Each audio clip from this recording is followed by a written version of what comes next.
Russia आरो Ukraine हादोरनि गेजेराव गिलु-बालु दावहानि थासारि।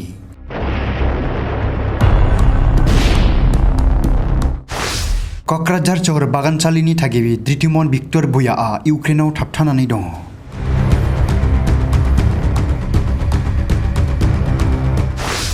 इउक्रेनाव मेडिकेल फरायनो थाहैनानै दावहानि गेजेराव थाबथाना दङ धृतिमन भिक्टर भुया।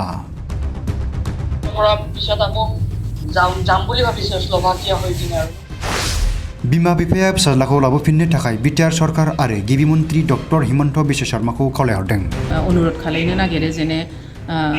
प्रमोद बर' बिथाङा जाहाथे जोंनि आसामनि मुख्यमन्त्रि हिमन्त बिश्व शर्मा सारनि थ्रुयै माबायावहाय प्राइम मिनिस्टारखौ जाहाथे रिक्वेस्ट खालायो।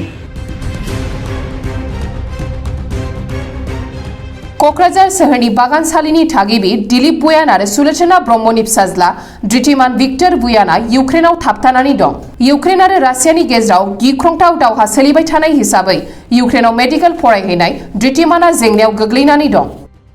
फरायसानि बिमा बिफायाबो फिसाज्लाखौ लानानै जिंगायाव गफबनानै दं। धृतिमाननि बिमा सुलोचना ब्रह्मआ गावनि फिसाज्लाखौ न'सिम लाबोफिननायाव बिटिआर सरकारखौबो आखाय होनानै रायजोनि गिबि मन्त्रि डक्टर हिमन्त बिश्व शर्मानिसिम खौरां हरनो खावलायहरदों।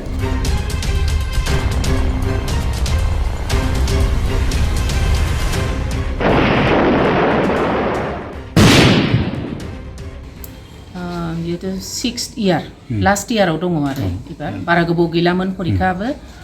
मे मासाव परिखा जागौमोन जानायनि उनावनो फैगौमोन आरो दाथ' नै बे परिस्थितिया नोंसोर बयबो मिथिगौ मा जानानै दङ। दाथ' न'आवसो फैनांगोन आरो न'आव दा फैनायनि जा खालायगासिनो दङ बोरै बिसोरखौ माने लाबोनो हायो एजेन्सियाबो सिन्था खालायगासिनो दं एम्बेसियाबो बिदिनो स्टेप वाइज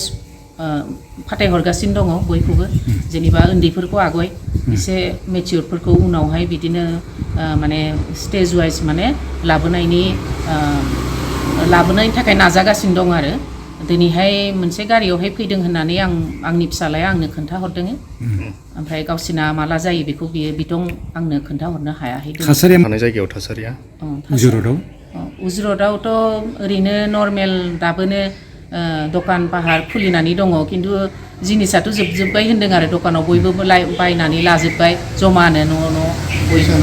ओमफ्राय फैसा एटिएम सेटिएमावहाय फैसा गैया आखायाव फैसाबो खम जाबाय। दा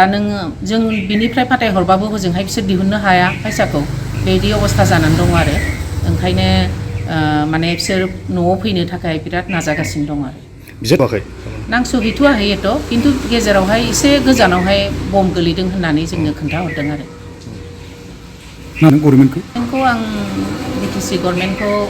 नोंसिनि निउस चेनेलनि बड'सानि थ्रुयैदि आं अनुरोध खालामनो नागिरो जेने प्रमोद बर' बिथाङा जाहाथे जोंनि आसामनि मुख्यमन्त्रि हिमन्त बिश्व शर्मा सारनि थ्रुयै माबायावहाय प्राइम मिनिस्टारखौ जाहाथे रिक्वेस्ट खालायो थाबनो जोंनि गथ'फोरखौ गावबा गाव माबायाव स्टेटआवहाय लाबोनायनि जाहाथे नाजायो बेखौनो आं अनुरोध खालामबाय आरो শুৱালকুছি তাতে আছিল উজুৰত আছে।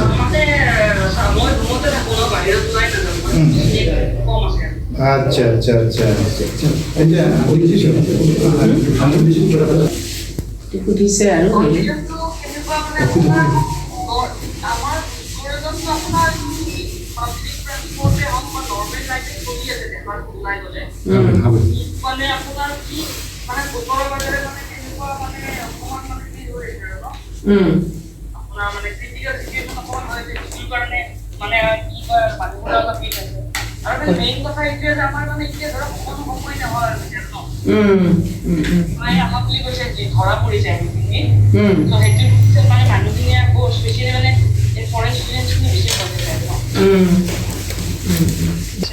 মানে টেন্ডাৰ বা এইবোৰ ভাড়া ঘৰটো মানে ৰাখি কিনে বা মালিকক পইচা দিয়া তাৰপিছত সেইবোৰৰ পৰা পিছত আকৌ যাম বুলি ভাবিছোঁ স্লোভাকিয়া হৈ কিনে আৰু সেইখিনি কাৰণে মানে আমাৰ কামবোৰ চলি আছে ন প্ৰচেছবোৰ। আচ্ছা প্ৰচেছবোৰ কৰি আছা ন তোমালোকে? প্ৰচেছবোৰ এনেকুৱা কৰি আছোঁ আৰু চাব গ'লে যেন ইমান তেনেকুৱা আৰু সেইটোৱে হয় কিন্তু মানে মানুহখিনি অকণমান মানে ভয় খাইছে আৰু ন ষ্টুডেণ্টছখিনিয়ে তোমালোকে কিমান উজোৰৰ উজগড়ত আমি অসমীয়া ক'ব গ'লে আমাৰ প্ৰায় আপোনাৰ 50 এৰাউণ্ড কিমান আছে আমাৰ ইয়াত অঁ গোটেইখিনি আহিল নেকি ডিব্ৰুগড় যে ফাঁচি আছিলে কিবত এইটো আহিছে নাই এতিয়া চাওক মানে ক'ব গ'লে কিহৰ চিটুৱেশ্যন বেছিয়ে মানে ক্ৰিটিকেল ন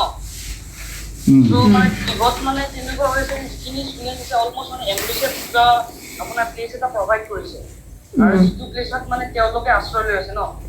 আৰু সেইটো মানে আশ্ৰয়স্থলীটোৰ পৰা মানে ওলোৱাটো অলপ মানে ৰিস্কি হৈ আছে যিটো কাৰণে মানে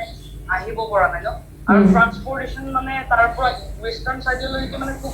মানে বিশেষ এটা প্ৰব্লেম হৈছে সেইটো এটা মেইন কাৰণ যিটো কাৰণে মানে সিহঁতে এইটো চাইডত আহিব পৰা নাই ন ৱেষ্টাৰ্ণ চাইডটোৰ ফালে চ' সেইটো এটা প্ৰব্লেম হৈ আছে আৰু চ' সি অকণমান তাতে ষ্টাক হৈ আছে আৰু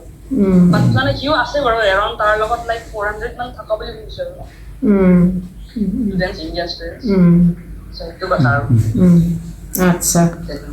কিমান দূৰত ফিলে বোমটো কিমান দূৰত পৰিছিলে বা সেইটো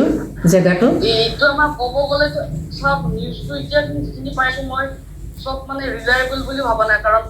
মানে ভয়ো এটা চলি আছে যিটো কাৰণে অকণমান মানে সেই হৈ আছে বাট তেনেকুৱা আৰু মই নিউজ চোৱা মতে অলপ মানে আপডেটবোৰ পাই আছোঁ আৰু তেনেকুৱা